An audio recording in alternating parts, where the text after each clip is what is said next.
All right, we're going to call the meeting to order.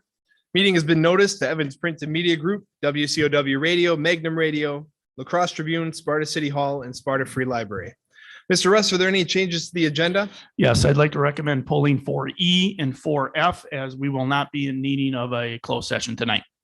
All right, pulling 4E and 4F. All right, I'd request a motion to adopt the agenda. I have a motion from Mr. Hendricks. Do I have a second? Second from Mrs. Lopez. All in favor? Aye. And Ms. Prestwood should be here in just a moment. Mr. McKenna is not present. If everybody could stand and face the flag, we'll do the Pledge of Allegiance, please. I pledge allegiance to the flag of the United States of America and to the republic for which it stands, one nation, under God, indivisible, with liberty and justice for all. And Mr. Russ, if you could please announce our SASD mission statement. Yes, the mission statement for the Sparta Area School District is to educate all students academically, emotionally, and socially to inspire curiosity and resilience. We got some pretty cool looking kids up here in front of us, so go ahead, Mr. Russ. Yeah, we're very happy to have Sparta High School's vocal jazz tonight. To do with a musical selection tonight, directed by Miss Cammie Schneider. And very excited to have you tonight. And I really appreciate you taking the time before the snow comes to come and perform for us tonight. So thank you very much.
job.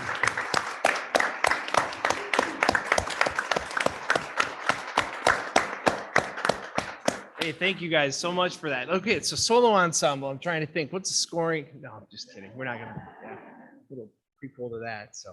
Got two? Perhaps Yeah. they could introduce themselves?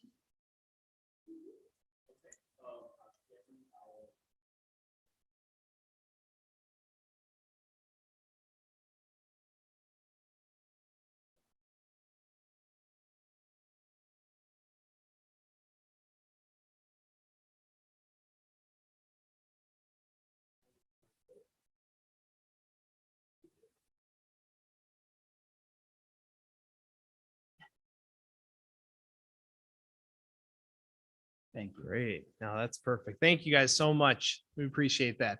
Now get to show choir. Right.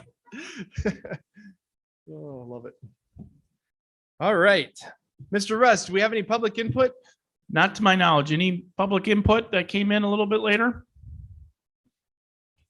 All right. Thanks again, Vocal Jazz. All right, so item 2, reports. 2A, the Sparta High School Fall Musical Report.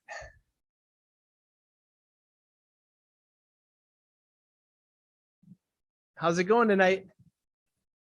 Good. So you just want to push that button, make sure it's green, and then you should be set to go. And if you could just announce who you are and I'm the of the Spotlight Theater Booster.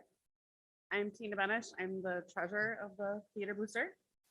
Will Calkins, Vice President of the Theater Booster. And our secretary, he's at the Packer game.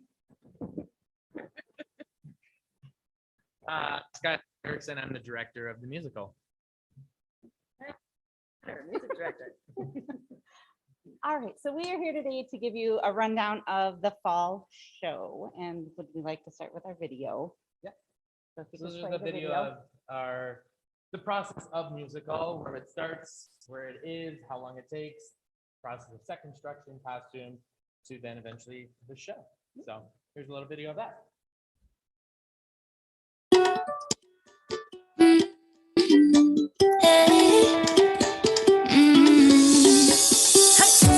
Don't think about it, just move your body. Listen to the music, sing oh, eh, oh. Just move those left feet, go ahead, get crazy. Anyone can do it, sing oh, eh, oh. Show the world you got that fire. Feel the rhythm getting louder. Show the world what you can do. Move to them, you got the moves. I don't know about you, but I feel better when I'm dancing. Yeah, yeah. Better when I'm dancing. Yeah, yeah. And we can do this together. I bet you feel better when you're dancing. Yeah, yeah.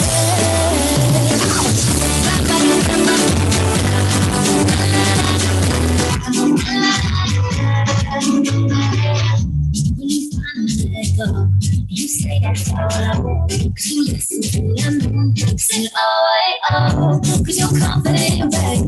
You'll make it hits right. We know that you could do it. Sing oh, oh, show the world you got that fire. Feel the rhythm getting louder. Show the world what you can do. Move to the music, the moves. I don't know about you, but I feel better when I'm dancing. Yeah, yeah. Better when I'm dancing. Yeah, yeah. And we can do this together. I bet you feel better when you're dancing. Yeah,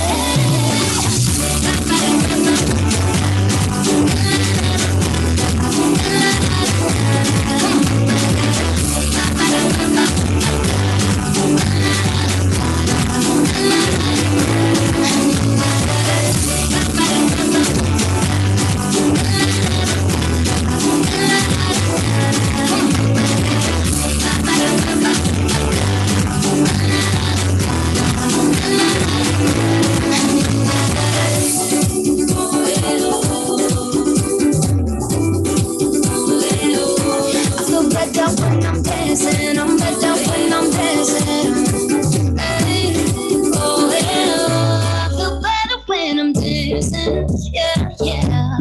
By the way I'm dancing, yeah, yeah. Don't you know we can do this together? Bet you feel better when you're dancing, yeah, I feel better when I'm dancing.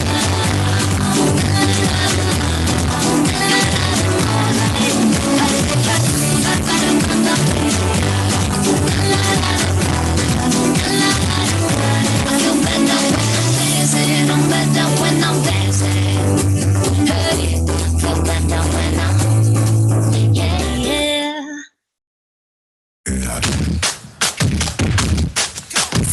It doesn't matter, these are low. It doesn't matter, what's gone wrong. Just clap your hands and stomp your feet and sing it.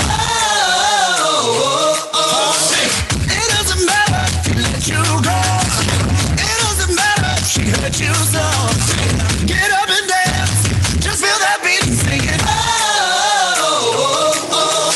I don't know what you've been told, but music make you lose control. Sing, sing, sing, sing, sing it out as hard as you can. Make them hear from the lady Japan. Don't let them bring it down. Sing, sing, sing, sing it with your hands in the sky. Light it up like it's the 4th of July. Don't let them bring it down. It doesn't matter if you're way off track. Sing, feel like you're headed for a heart attack. Just raise your voice and breathe the noise and sing it. Sing for your mama, sing for your daughter, sing for your sisters, misters, best friends, brothers, sons. I don't know what you've been told, but music make you lose control. Sing, sing, sing, sing, sing it out as hard as you can. Make them hear from the lady Japan. Don't let them bring it down. This is how we do it now. Sing, sing, sing, sing, sing with your hands in the sky. Light it up like it's the 4th of July. Don't let them bring it down. Sing it for your mama, ayy. Sing it for your papa, ayy. Sing it for the whole world, with the boy or girl, for your number one man. K.O. on the beat, okay? On the hill, make go ahead, go and sing it out, talk to the beat, don't stop, no. Sing, sing, sing, sing, sing it out as hard as you can. Make them hear you from the lady Japan. Don't let them bring it down. This is how we do it now. Sing, sing, sing, sing with your hands in the sky. With your hands in the sky, like it's the 4th of July. Don't let them bring it down. Sing, sing, sing, sing with your hands in the sky. With your hands in the sky, like it's the 4th of July. Don't let them bring it down. You know what I'm talking about. You know what I'm talking about. Sing it now.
All right, so that was our little promo video for you to give you an overview of what we've done since the end of July. So it was pretty amazing, and I really like the fact that all of the kids are involved the entire step of the way. They're building set, they're doing the decoration of the set, they're acting, they're singing, they're just all working together and learning how to help each other out no matter what. Some of our successes, we had record-breaking ticket sales throughout the show. We started an online ticket sales program, which we'll talk about in a minute. We had a lot of sponsors helping us to put on the show. We sold our set to a university in Michigan. They had reached out to us and asked us to do that.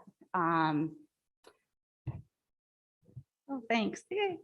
And we are still awaiting the Jerry Award nominations to come out, but we'll talk about that in a minute as well. So we just found so many successful things with this entire production this year. We'll go on. All right. So for tickets, we sold almost 4,000 tickets in 2 weekends, which is a whole lot of tickets. And we actually had almost 1,500 that were sold outside of the Sparta zip code. So that people are coming from surrounding communities to come see the shows. And states. And states, yes. Yeah. We had Michigan and Michigan, Iowa, we have Florida. Minnesota, Missouri. yeah, like all over. And we had 3 sold out performances and had to turn people away, and 3 other shows out of the 7 that had less than 30 tickets available. So that's a pretty big number of people at each show. And we said about, it was 636 that we saved in the theater after what we didn't utilize for set stuff. So we Yeah. sold quite a bit. Yep. All right. We can talk a little bit about online ticket sales.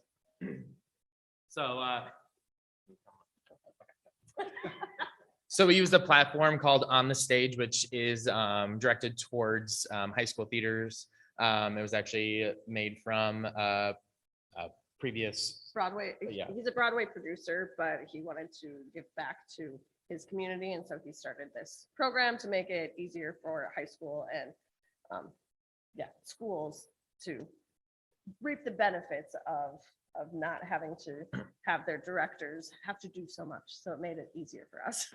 it very much did. So then with the platform, patrons could purchase ahead of time to cut the lines, so then they didn't have to show up an hour before. Out of town patrons were able to purchase easily, which also made it nice because when you are purchasing the tickets and they were reserved seating, you could see what seats were open, what weren't, and am I going to get a ticket for tonight? Or, yep, we need to book now. And we had them open. We opened it October 1st.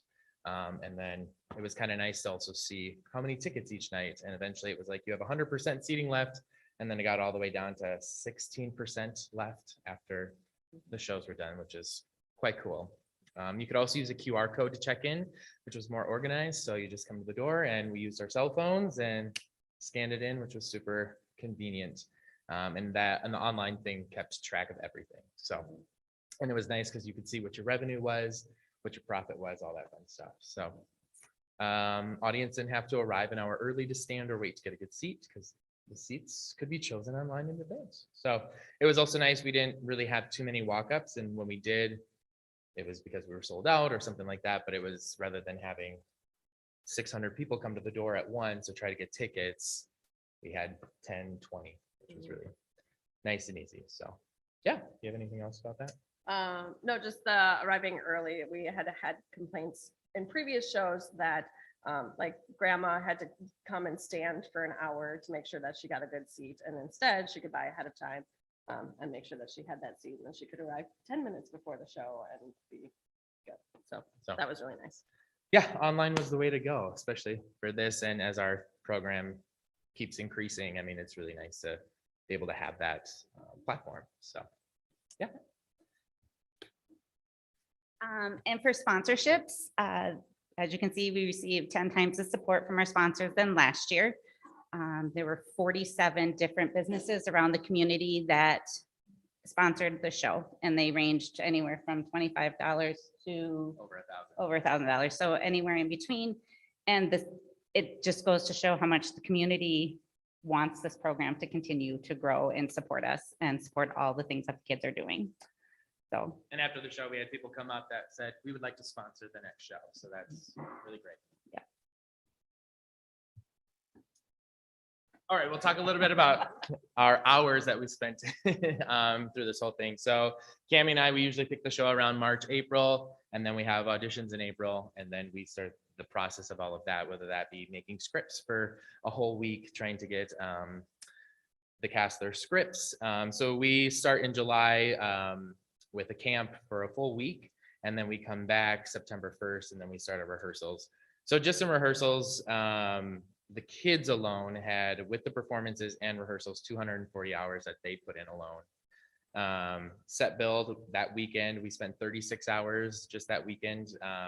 And Chris Anderson and Select Parents and Will had over 150 hours just in that. And they started building the set the last weekend in August. So they would come every Wednesday and start building that. And then on the weekends when we had time, which was really nice. Us alone as directors, between prep, tech, costuming, organizing, set design, music study, orchestration, it's 253 hours. Then with all the rehearsals you add in on that and the performances, we had close to 500 hours ourselves separately put into the show. And then orchestra, their rehearsal and performance time is 68 hours with that too. So there's definitely a lot of time that goes into this, but it's definitely because we care so much and we pay close attention to detail. Especially being involved in the jury awards. It's a huge honor. And we'll talk about that as well. Is that actually next? It is next. So we can kind of, do you have anything else you want to talk about? No. So we can kind of talk about the jury awards. I'll have you talk a little bit about that, like what it is. So the Jerry Awards are through the Overture Center in Madison. So it's kind of a state-esque thing. So they come to, I believe there are 93 schools in Wisconsin that are involved in this. And so they send 3 adjudicators to different performances. So we had them come to all different performances, and then they can nominate people to receive an award. So there can be outstanding actor, actress, there can be outstanding orchestra, there could be outstanding ensemble, there could be outstanding supporting, there could be outstanding director. There's all kinds of Set different design, awards. lighting, Right. sound, everything. And so then once they nominate, they also give us critiques back. And so once we get them, we have not received them yet. We get about 25 pages of notes from these people, and they say things that we are doing well, things that we could improve on. And then they will single our leads out and say things that they did well. So then it's just like a growing process for all of us.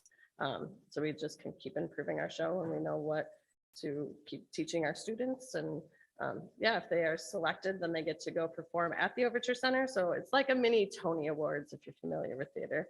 It's just the high school version. So if any of our leads get selected, they get to perform at the Overture Center, which is where like national tours perform. So it's a really cool experience for them. Yeah, and then they, if they win Best Actress, Best Actor, sorry, they also have the opportunity to then audition for the Jimmy Awards, which is held in New York City. They go on to that. If they do win that there, then they do receive a $25,000. And then a lot of the time they have the opportunity to be in a Broadway show. So that's our goal, to really expand our students to have those opportunities. We are getting there, which is really great. Last year we won Outstanding Ensemble for our cast. Grace Painter won. Best Supporting Actress is Dragon.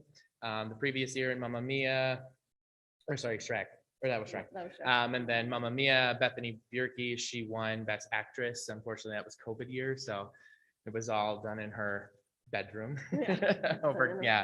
But still a really cool opportunity that happened. Irina also won Best Costumes. I'm sure she will win that again this year too. So we've already won those awards so far, and we're hoping for bigger and better this year. The goal is to get Outstanding Musical, and then that will allow the kids, our full cast, to go down and perform on that stage, our musical numbers. So that's a big goal. We're still waiting. They did say they had 34 shows this past November, so they're critiquing a bunch of shows right now. So we'll have them very soon, but we'll definitely announce that when we do have that. So yeah. And as a parent for the Jerry's, I look at that as the sports world of state. So they're going to state if they go to the Jerry's. So I mean, it's kind of the same thing, just in a Arts.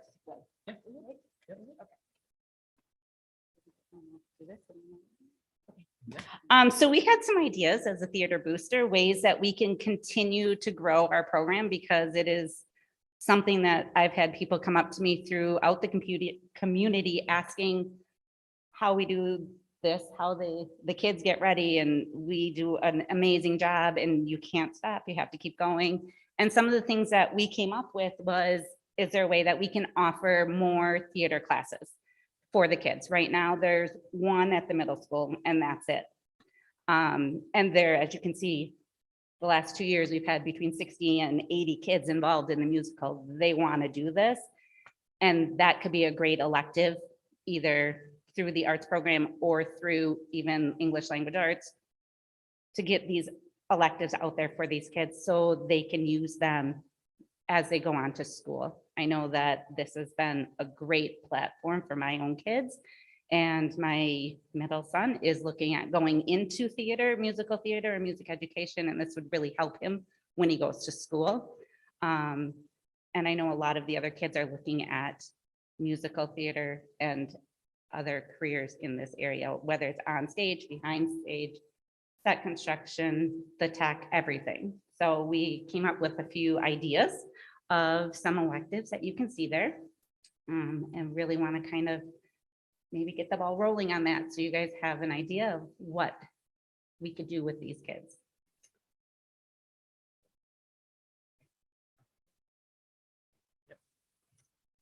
Okay, so while I am the treasurer of the Booster Club, I'm actually here speaking as a parent, and kind of what the theater has done for my daughter. When my daughter Mackenzie began her high school career, she was very shy and self-conscious. She kept to herself with only her love for music to keep her company. She had tried some sports over the years, but nothing captured her attention like music.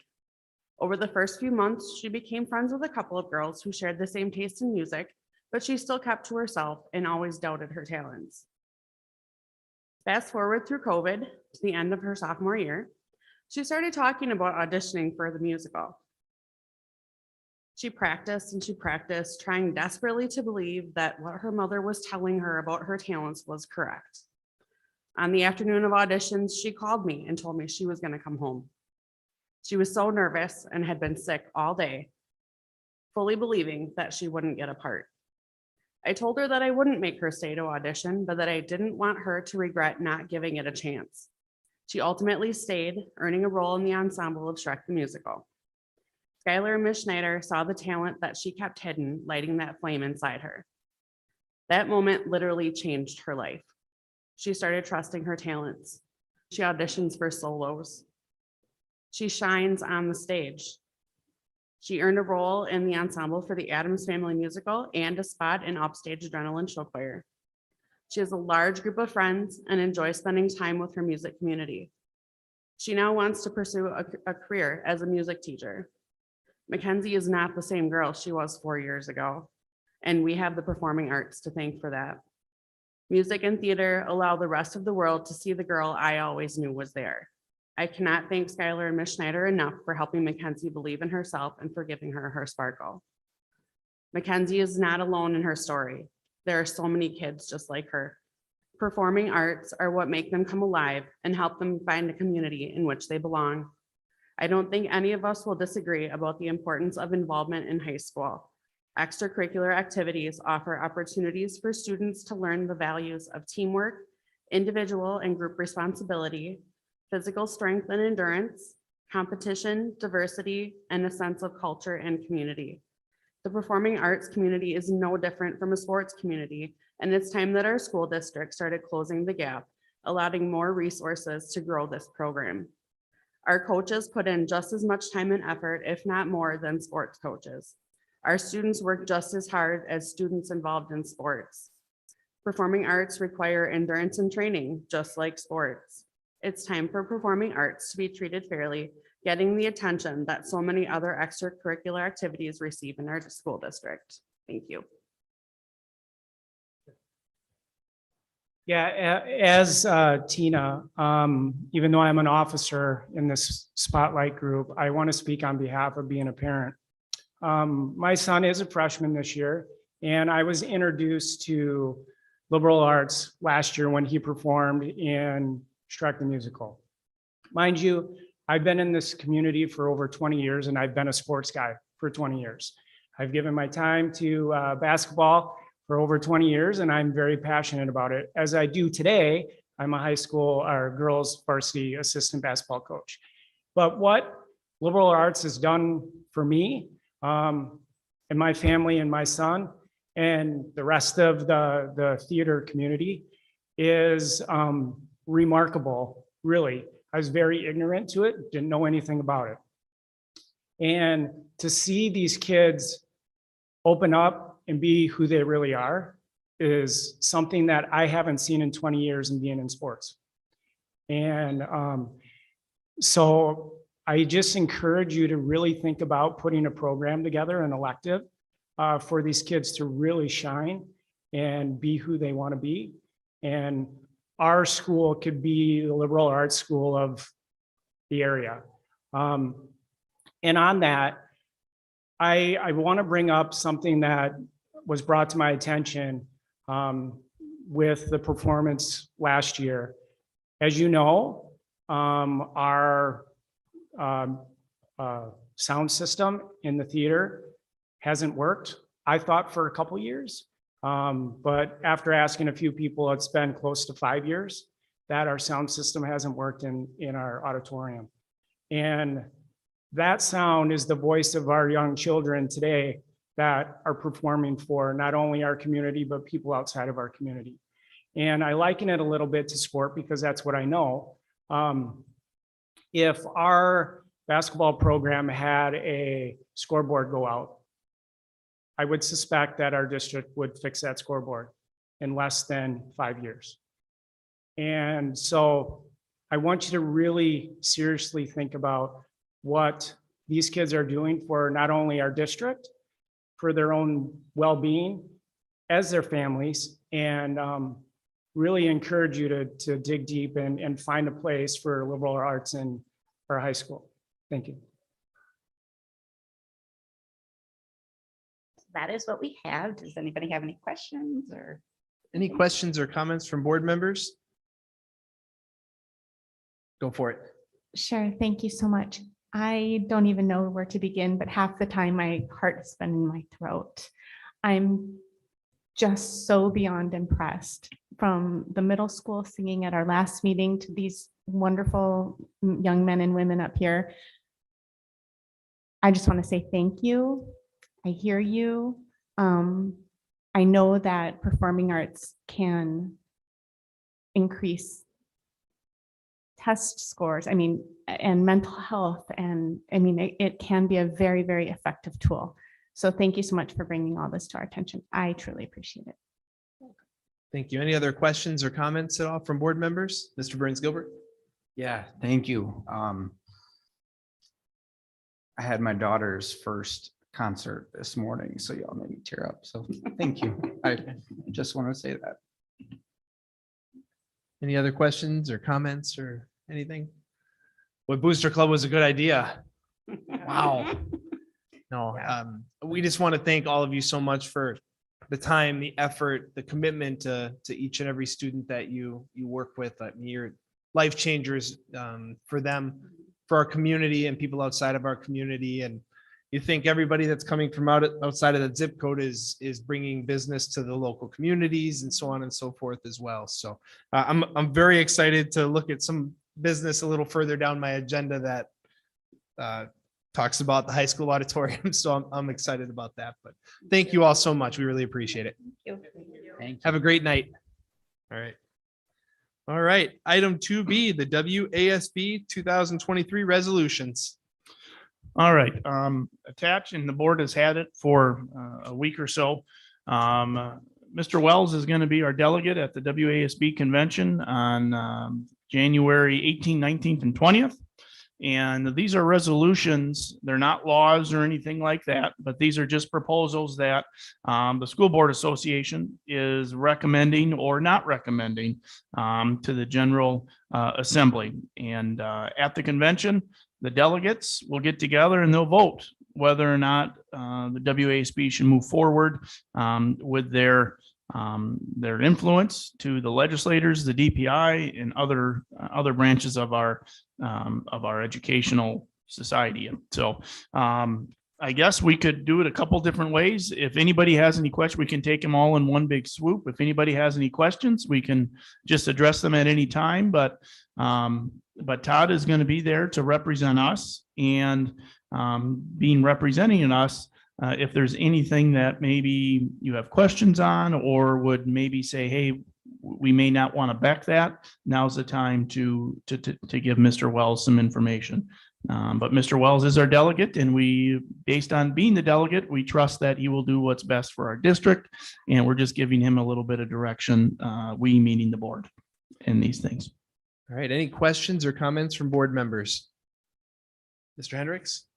Yes, I would like us to direct Mr. Wells to oppose Resolution 2302 and 4.65. As far as 2302, voter education, seems to me that adding voter education is kind of the flavor of the day. We already have civics and government in that same resolution. I would hope that in civics and government, they discuss voter education, and it does not need to be added as a specific item. And then as far as 4.65 teacher competency exam, there's a whole bunch of resolutions in here that deal with trying to increase the number of teachers, teacher shortages, all of that. And it seems to me that adding an additional teacher competency exam is contrary to what all the other resolutions are trying to do. We currently, I believe, have in statute a reading competency exam, something along those lines, that teachers have to take. And I think we've found that I believe that it is makes it difficult for teachers who have a reading disability or dyslexia. All of these exams typically discriminate against people, minorities, and those are the people that we want to increase in our teacher ranks. So for those reasons, I would like to see us oppose those two. Mr. Hendricks, would you be in favor of all other resolutions in the document? Yeah, I don't have any other specific objections. I have a couple. Absolutely, Mr. Russ. Go I ahead. did follow up with our government teachers at SHS, and we do put in voter education as part of our curriculum. So that's already in there with that. And I can speak to, and that was also one with the competency exam that raised my eyebrows too, because they're specifically going against the FORT, which is the reading exam. And I can tell you, we've seen firsthand our staff stressed out, and I would agree that it is not a measurable way that we want to measure our teachers. So Just got a question because I went through most of this. Is there something on the fort in here? yes, there is, and they oppose that. Okay. But and then they, in 4.65, as Mr. Hendrick said, now they're saying we needed a competency exam. So I would agree that it's kind of contradictory, but they do oppose the FORT or the reading exam in there. Further questions or comments? Hi, Ms. Prestwood. Any other questions or comments? Mrs. Lopez, go ahead. Yes, thank you. Mr. Russ, I don't want to put you on the spot, but can you give me some more information about that FORT test? Because I actually was curious why we would oppose something like that when, I mean, I do understand that it can, and thank you, Mr. Hendricks, for your specific examples of, people with reading disabilities or things like that, but I would just like a little bit more information about it, perhaps. Yeah, it is a very intense reading comprehension exam from what I understand it. I have not taken it. However, any teacher that comes from the non-traditional route and even within the traditional route has to take these reading exams in regards to how to how to become certified. And it seems like Ms. Mansky has a little bit more to add as well. It is a very challenging test. I took it with 20 years of teaching under my belt. There are a lot of questions similar to, what would you do first with a student with this challenge? And they would go through 4 options, and all 4 options would be things that you would do with that child. So it's a matter of which would you would do first. It's very specific. I studied a lot for it. It had 100 questions plus 2 essay questions, one where you had to analyze errors and what you would do next. It's a very difficult test. I've known a lot of teachers who have taken that test 3 times, great teachers who can't pass a test, and some who have never been able to get their teaching license simply because they couldn't pass that one test. And it really doesn't affect their ability in the classroom to teach our students or their general knowledge or anything. So like I said, it's so specific. Like I said, a lot of them would be questions like that. Which would you do first, when all of them would be correct? I mean, yes, it's knowledge, but do you need to know all of the answers to the test to be a good teacher for reading? No. So, and I would echo that it's become a barrier for people that are interested in the education field to take that exam and look at that and say, there's no way in the world I'm passing this. I'm going to go do a different. In great people, with the great intentions, and they're wonderful teachers. We've had people in our district, as Ms. Mansky said, taking them 3 times to do it, and they're fantastic teachers. They can't pass the reading exam. And my understanding is we're not talking just reading instructors. This is all teachers. All teachers, yes. Further questions or comments from board members? So I actually have more background too on that Ford exam for Ms. Lopez. Milwaukee Public Schools also has a specific example on why they're struggling with it. And there's something in state law, and I don't understand it fully, but essentially because of their large bilingual student population, they're required to have more bilingual teachers. Well, those reading teachers also need to pass the Ford exam, and they can't get those bilingual teachers in because they can't pass the Ford exam. Back in 2009, I believe Governor Walker looked at states across the nation and noticed that Maryland, they took the Ford exam, and he correlated that to the higher test scores that they had. But ever since Wisconsin has done it, test scores has remained steady, like the same. So opposing that wouldn't necessarily hurt our teachers or hurt our students as well. Thank you for that information. Any other questions or comments from board members? Yeah, go for it, Mr. Burns Gilbert. Yeah, one question, I should remember this from last year. Are we able to support but with an amendment or make modifications to these resolutions and have that come up in discussion, or is that not part of what we're doing here tonight? I believe that you can. Kind of offer those Can alternate. offer- Okay, I had a offer. few of those, but that, like the fort was one that I had an issue with if we maybe reframed it, but that's helpful. So I just was. That's my belief. I can't say that I know that for sure. Okay. So I guess the 3 that kind of stood out to me were not supporting initially was repealing the requirement for services for students with disabilities at voucher schools. And that was number, I had that here, sorry, 2304. 2304. Yeah, there it is. Thank you. And I just, the way I read that, I saw a repeal without any additional language. And that was similar, was wanting to not repeal it without having another option there to require that in writing, or at least support that resolution.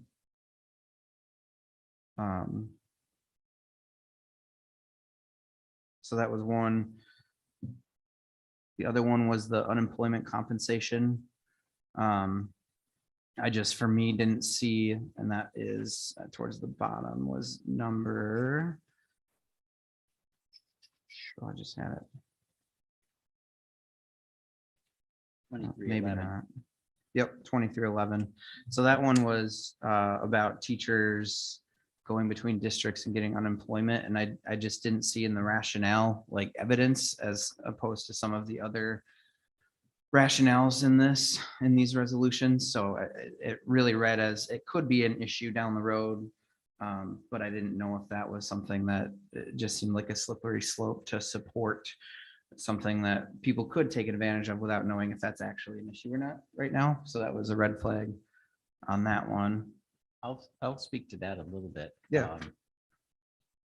Unemployment compensation during the summer, at least it used to be a concern to the point where we as a school district would issue letters to all of our substitutes indicating that there was almost a guarantee of reemployment in the fall as a substitute. Otherwise, they would also have received unemployment compensation during the summer. So The substitutes were? Yes, yes. Okay. Now this issue with the teachers is a new one to me, but that doesn't necessarily mean anything because I'm out of it a little bit. So, I know the rationale for that one too. Ever since, I believe, Act 10, a lot of educators are now more picky and choosy as they can be. And the thing is that under unemployment law, if you're moving closer to home as an educator or moving to a district closer to home, let's say an educator resides in Toma and they go to Sparta to educate. And well, they realize that there's an opportunity in Sparta, they could file unemployment over the summer because there's that undue burden for a closer place of employment. I know a lot of the districts, I believe in CSUN 9, have recently struggled with this, where it's becoming to be an issue just because it's arose. And that a lot of school districts are facing hard decisions because of it now. And just because it was a loophole that someone just recently discovered, right? It's why it's been buried in the weeds for about 10 years. That's helpful. Mr. Burns Gilbert, is there more? Go for it. The last one, I think we covered, brought it up with the civics piece there. So that makes a lot of sense. So I think I should be good. All right, further questions or comments on the resolutions? I was going to talk about 2302 and 2311, so we're good to go there, I think. So we don't have to vote on anything here. We're just having conversation and putting a recommendation to Mr. Wells. Not Yep, even that, essentially. We're not even, Right. we're just talking about, possible ideas and different perspectives for Mr. Wells to go and represent us in Milwaukee. And thank you for doing that, Mr. Wells. We appreciate that.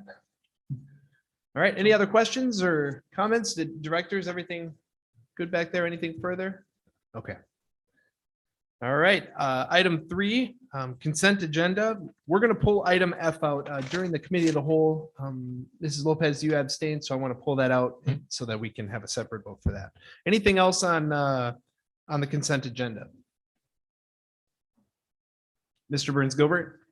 I was just hoping to pull out 3 policies just for conversation before we approve, if that is okay. Absolutely. Can we do 5516 as hazing, 7440, the video surveillance, electronic monitoring, 40.01, and the 7530 was the lending of district-owned equipment.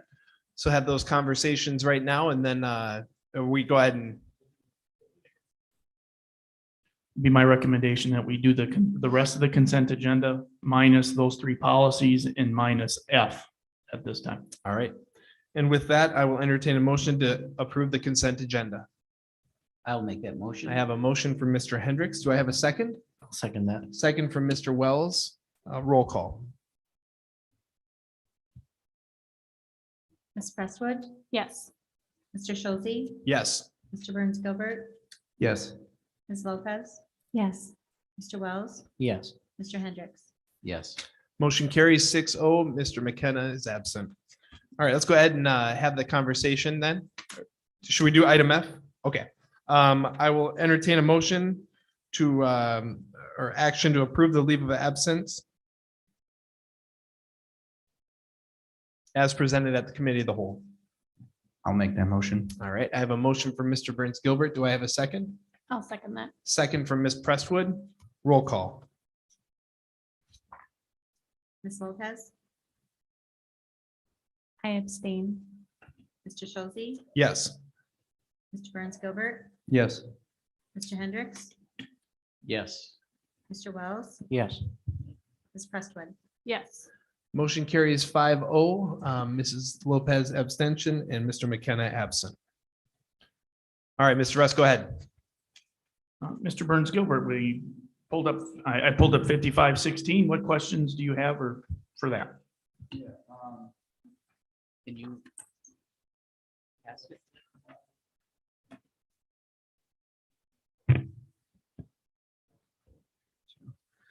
I guess a couple things with that was just the last option was not included in the handbooks. Not when her said we do put her absent. So really just wanting to educate and include a little bit wider, I guess, was that option. Here, let me pull it up. It was struck, the district administrator shall distribute this policy to all students and district employees and shall incorporate it into the building, staff, and student handbooks. It shall also be subject of discussion at employee staff meetings or in-service programs. Mhm. Yeah, I was hoping to learn more about why that was struck and if encourage us to think about including that in there. We do it already. It's in our student handbooks. It's in our district. Excuse me, it's in all our handbooks. In the discussions at the employee staff meetings or in-service programs, the word shall may make it seem like we have to do it at every time a meeting is held.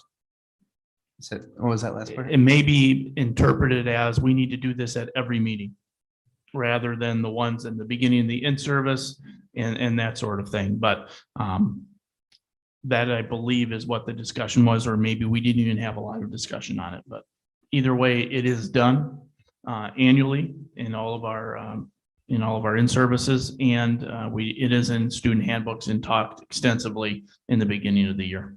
Yeah, and I can remember us having this conversation during the initial workshop, and that was the concern, is that all of a sudden there's that expectation that it's going to be that immediate. It's already in the handbook, it'll get done, but it gets done from when it works for the administration to be able to do it. It's still done every time, but it just protects them from the shall. That flexibility. Yeah. Okay. Yeah. Mr. Burns Gilbert, or? Yeah, excuse me, please. Could we maybe, in order to accommodate Mr. Burns Gilbert, add at least once annually? That wordage to that, I mean, would that sufficiently protect the district and still state in policy that it will be in our handbook and that we will discuss it? And, it just as an option? It'd be an option, and that the only hangup is when it does and what that instruction looks like, because we have employees that are onboarded throughout the year. Oh, right. They go through their employee act, or they go through their yearly checklists and that sort of thing. But they may not have the meeting or the in-service program at that time. And Mr. Burns Gilbert, in respect to time, would you feel comfortable keeping 5516 as is, or would you like to have it pulled and discussed at a future workshop? I had another suggestion with Yep. that separate, so I guess we can. Why don't we pull that and we'll speak about it at a future workshop? Would that be all right? Yeah, that sounds good. Does that work for you? I just want to be respectful of time and. Yeah, I'm open to the discussion. We can absolutely have it if you guys want. Is it important that this be expedited? It's not important. We're against anti-hazing and everything like that. It doesn't have a policy, procedures or anything like that we would need to follow, which would go down to discrimination or the harassment policy. So we're perfectly fine. This just specifically says hazing from that. Okay. And the other thing we could do, Colin, is if you're comfortable with that part, we can see the other part of that policy. And if we can all agree on that, then we can go ahead and approve it. Sure. Yeah, I guess the other question I had, and I know I brought this up a little bit earlier, but just curious about the liability when it comes to district related events that might not necessarily be a sponsored piece, but happening off our property, and what that liability looks like if we need to add something in there. I just know some of the situations. What was the example I had was for example, if the soccer team or vocal jazz or something, if they're getting together at a student's house that may not be sanctioned with coach or with something, but it's still perceived as a district sponsored, like if you don't go, you couldn't get as much playing time, or not build the same connections, that type of thing. I think I've seen that play out in other scenarios, and was just curious if that would make sense to add a caveat of when a situation or when an event is perceived to be something by the district, may not be on our property, but. I would have if the coach says you have to, or your playing time, then right there, it's now school sponsored Right. and endorsed. Mhm. However, if you mentioned vocal jazz earlier, if vocal jazz goes out, to a student's house, and Ms. Schneider's, and hey, that's a completely voluntary thing. That'd That'd be voluntary, and that's voluntary, and we're not there now. liability. If that comes in to vocal jazz, now we got another issue. Doesn't just be, if we hear about it, doesn't mean that we don't act. It limits us to what we can, if it's discipline, or if it's, or a conversation or anything like that. But off-campus items that we don't know about, that we're not endorsing, I feel we're confident, we're covered. Okay. That's helpful. Appreciate it. Oh, Mr. Burns Gilbert, with that discussion, would you be okay with the approval of 5516? Yeah, definitely. All right. You had also said 7440. Yes. Go ahead. .01, correct? Yep. Oh, so that was the video surveillance electronic monitoring policy. It was a new policy that was being implemented. And so my question was, part of those pieces, I think a few weeks ago, Mr. Rush shared that Boardman and Clark article. And so I just was curious on the discussion of the thoughts, being a new policy, and the classified leadership and the education association hadn't reviewed it. If that's something, the positives outweighing some of the negatives, it seemed like it would be worth a conversation, but also curious from those that were in the conversation, looking through the policies, to hear your thoughts on that as well. And then the last piece with that, I just wasn't a fan of the teleworking at the very bottom as well. The green, it was added in.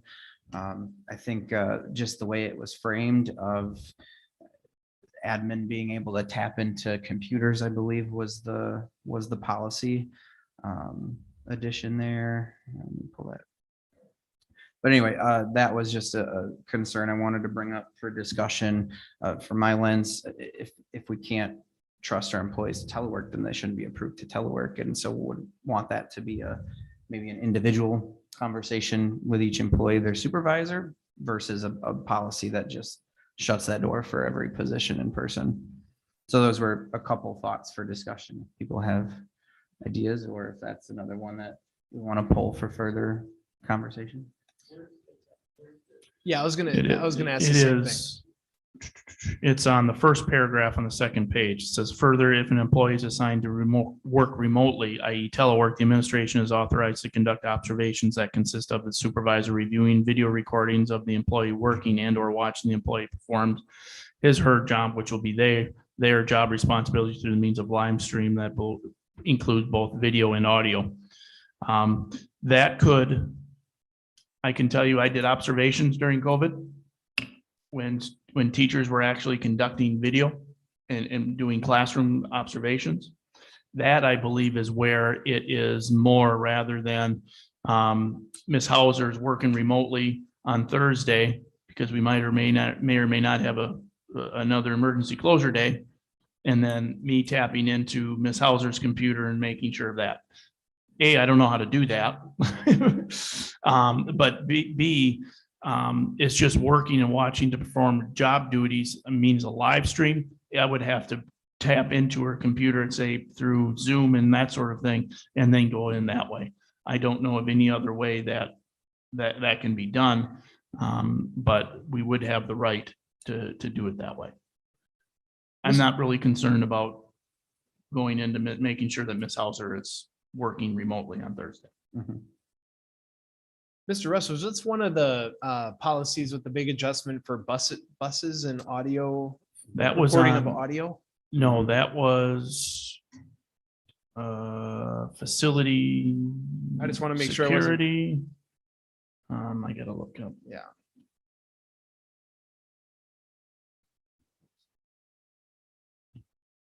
I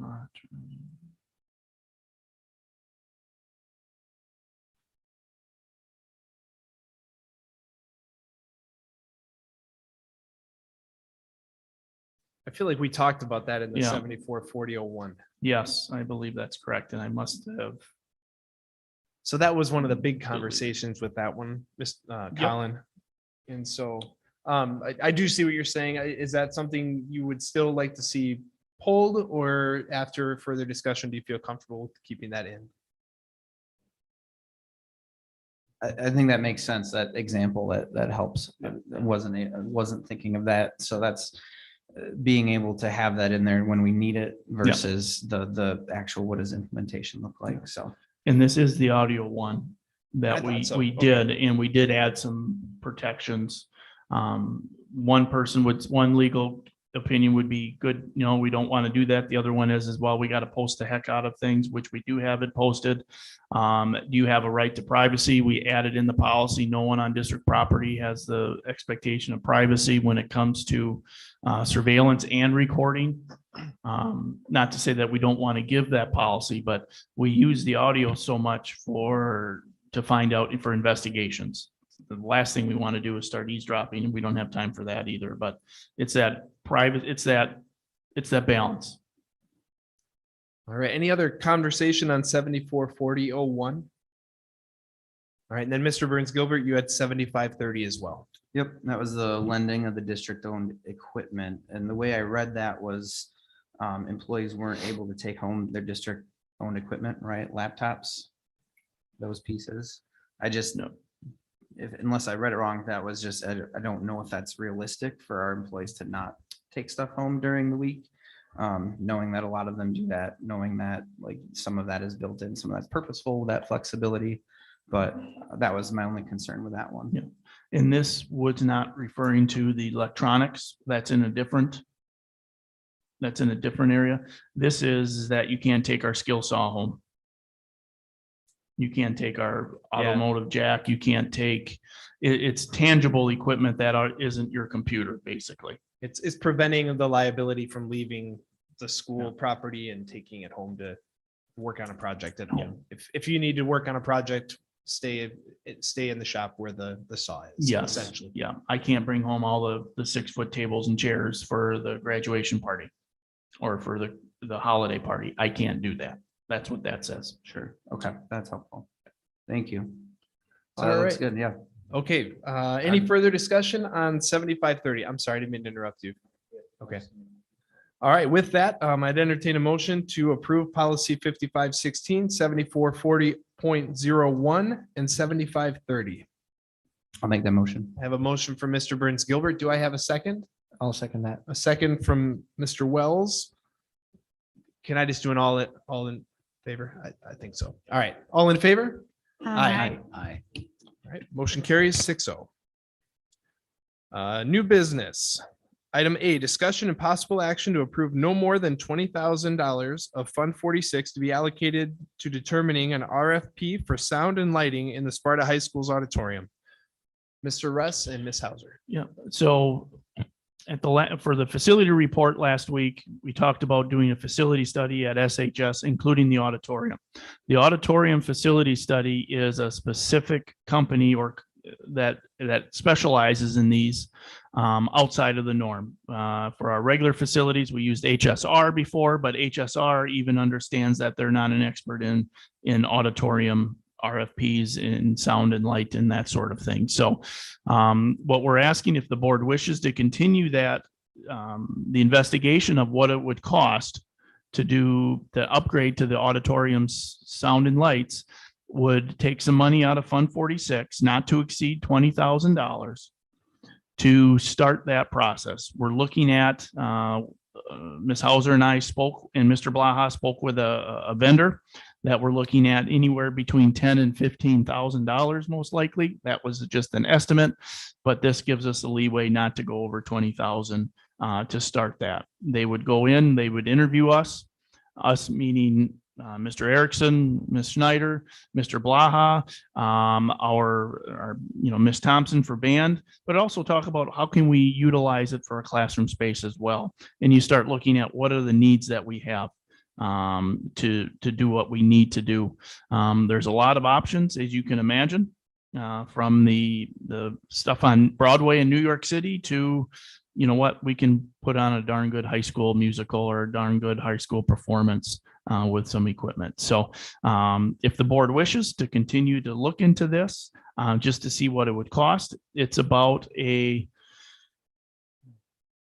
we would start the process now, we're looking, and if we decide, the board decides to do all these things and do the upgrades, we might be looking at mid-September, mid-October, realistic, if the board decides to go down that route. Did I miss anything, Ms. Hauser? All right, questions or comments from board members? Mrs. Lopez. Mr. Rest, you said mid-October for replacing this equipment?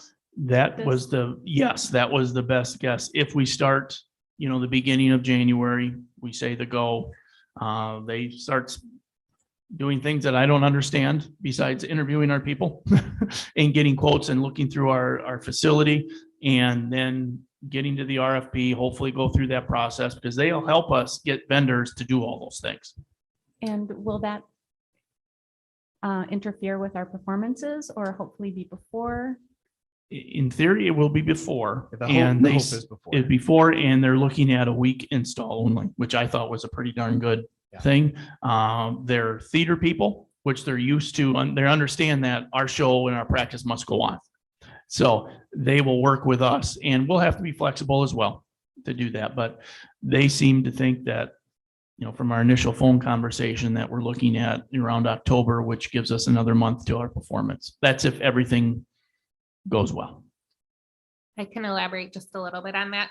So this initial part of the process, that's the 20,000, that's a 6 to 8 week process where they come in and they do the interviews, they look at what we have, they determine what we need. And then from that, they put together a different RFP package, which is for the equipment and the install. So this RFP is just to determine what we need to write the next RFP.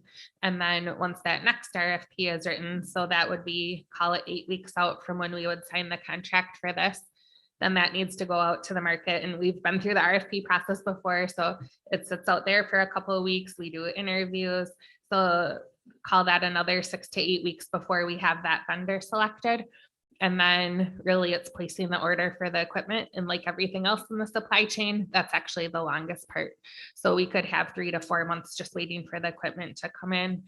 And then once it does, like Mr. Russ stated, it's about a week install, which they did say they're used to working around, whatever practices and such are going on. So that's the longest piece, is really the waiting for the items to get here. Hopefully not 4 months, but. And the reason why, sorry, Ms. Lopez, that this is a Fund 46, because it's on our long-range plan.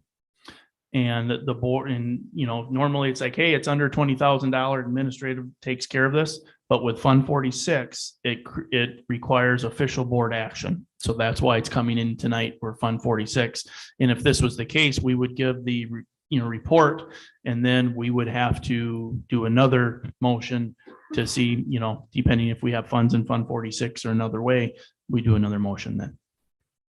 Further questions or discussion? Go ahead, Mrs. Lopez. Yeah. That was my question, Ms. Hauser. Can you remind me what the balance is in Fund 46, please? Um, I thought it was around 450, I was 470. about a 500,000. Yeah. Yeah. 472,000 that I remember last looking at it. That's been a while ago though. It so, hasn't been a while. Yeah. Further questions or discussion? I have a question. Has there been any upgrade or of these systems since 2000? Which would have been the last major renovation of the theater? We did do some sound with the new boards and piecemeal things together. I can't speak to the lights necessarily, but we have done some upgrades. The Theater Booster Club said 5 years. With COVID, everything kind of gets blurred together when we lost 2 years there. So that might have been accurate with that. I spoke with the sound technician from the play and he said they've been renting his equipment for the last 5 years. So the sound system is completely shot in the auditorium. Further questions, comments? The lighting system, we did upgrade because I know how to run that, sort of. I guess my question is there a hybrid option that can get some upgrades in place before October for this spring performance that's coming up and right, provide a little more quality and use some purposeful things, maybe in some of the electives or classroom type of component? That's where my head goes of October seems like a long ways away when that was when did we vote on that? Last June, maybe? But just, has that been played around with or explored at all? Hybrid option? I think maybe you could ask them during the interview process, Mr. Russ or Ms. Hauser. We could do that, but it goes back to, okay, we bring in the person and say, hey, what do you think we can do for a quick fix? They're gonna say they need time and they need to get their equipment and they need to there could be a supply chain issue there too, but we can ask. It's just, how much are we going to invest in piecemealing something together, or we can do it right away. That's a balance. Right, and if they made it work this last fall, I hate to say it, then one more show to make it work so we can do it right and we can do it correctly and it's done and it's set for a while. I'd much rather go that route than try and put a Band-Aid on it in the meantime. And I can almost guarantee that's what they would want us to do anyways. Do it right the first time and hammer it Right. out. Any other discussion or questions, comments on this item? Hearing none, I'd entertain a motion to approve no more than $20,000 of Fund 46 to be allocated to determining an RFP for sound and lighting in the Sparta High School's auditorium. Just a quick question. Absolutely. If I can. Remind me again, what are the other long-term projects that are coming out of Fund 46? In the near future that we have to be cognizant of as we move forward? This is the only one that we've had more serious conversations about, I would say. This action tonight would be the first official action to get the process rolling, but we definitely have talked about this at the board level before. Right. We have many items on our long-range plan that are under the scope of they would need to come out of Fund 46 because our operating budget couldn't support them, but none have been board approved as said as like this is a short-term priority. So Memorial Field and this project were really the two that came up in our last facility, like community facility planning group. Okay, thank you. Yep. All right. So I'll make that motion. I have a motion for Ms. Prestwood. Do I have a second? I'll second that. A second from Mr. Hendricks. Roll call. Mr. Schulze, Yes. Mr. Burns Gilbert, Yes. Mr. Wells, Yes. Ms. Lopez, Yes. Ms. Prestwood, Yes. Mr. Hendricks. Yes. Motion carries 6-0. Mr. McKenna absent. Item 4B, discussion and possible action to approve grants and donations. Yes, we have two for the Board of Education's approval. Sparta Wrestling Club donated over about $4,200 for wrestling headgear and backpacks. And Matthew Archery gave a very nice donation to the Special Education Department at SHS for $2,000. For your approval, please. Thank you to the Sparta Wrestling Club and to Matthews Archery. I'd entertain a motion to approve the grants and donations as presented. So moved. I have a motion from Mrs. Lopez, a second from Mr. Burns Gilbert. Roll call. Mr. Schulte, Yes. Mr. Burns Gilbert, Yes. Mr. Wells, Yes. Ms. Lopez, Yes. Ms. Prestwood, Yes. Mr. Hendricks. Yes. Motion carried 6-0. Mr. McKenna absent. And then Item for. 4C. Oh, Oh, go and ahead, for- please. For information, we'd Oh, like to thank you. recognize, no problem, some additional donors.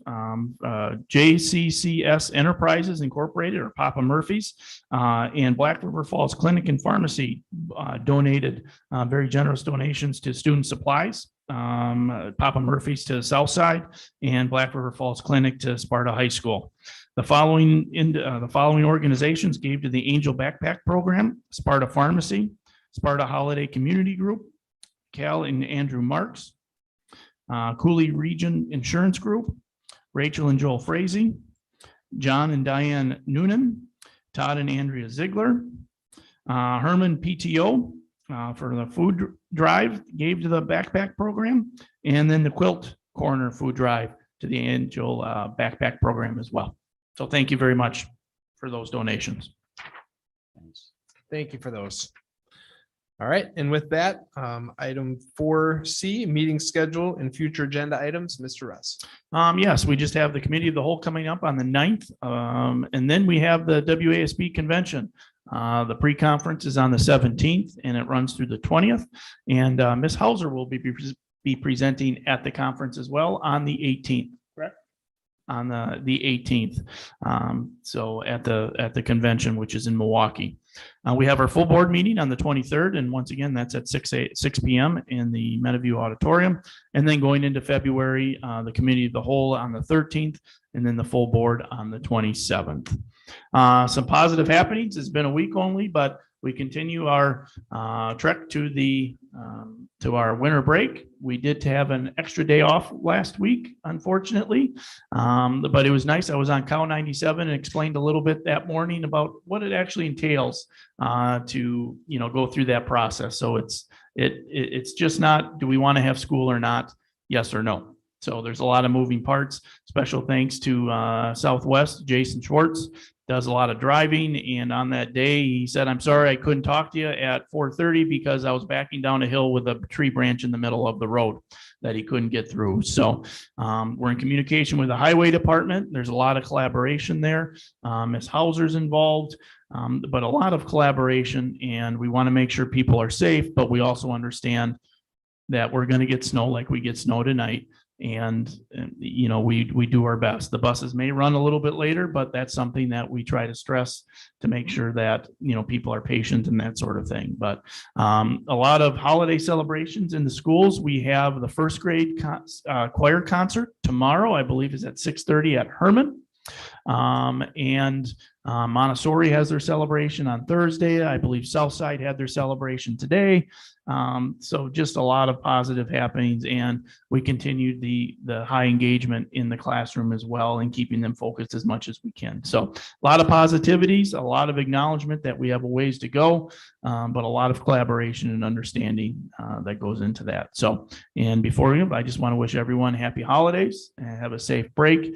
And if there's anything we need, you can do, just let us know. Our offices will be closed on Friday, this Friday, the 23rd, and then again on the 26th, and we'll be closed on January 2nd as well. And happy holidays to all of our administration, staff, students as well. Mr. Russ, real quick, before we adjourn, I just got to ask you, this Thursday, they're saying -30 wind chill. I'm just wondering which school you're going to be out in front of so Benny can be there to take a picture. I will be, let's see, if it's Thursday, let's see, SHS is tomorrow, and then Southside on Wednesday. So I'll be at middle school. Gonna have that M&M costume on, or Not the gonna have- M&M, that's the wind just goes right through that. So we don't want to do that. All right. Well, Mr. Millman, you know where he'll be. So, oh, never mind then. All right. With that, I'd entertain a motion to adjourn. So move. Motion for Mr. Burns Gilbert, second for Mr. Hendricks. All in favor? Aye. We are adjourned. Thanks, everybody.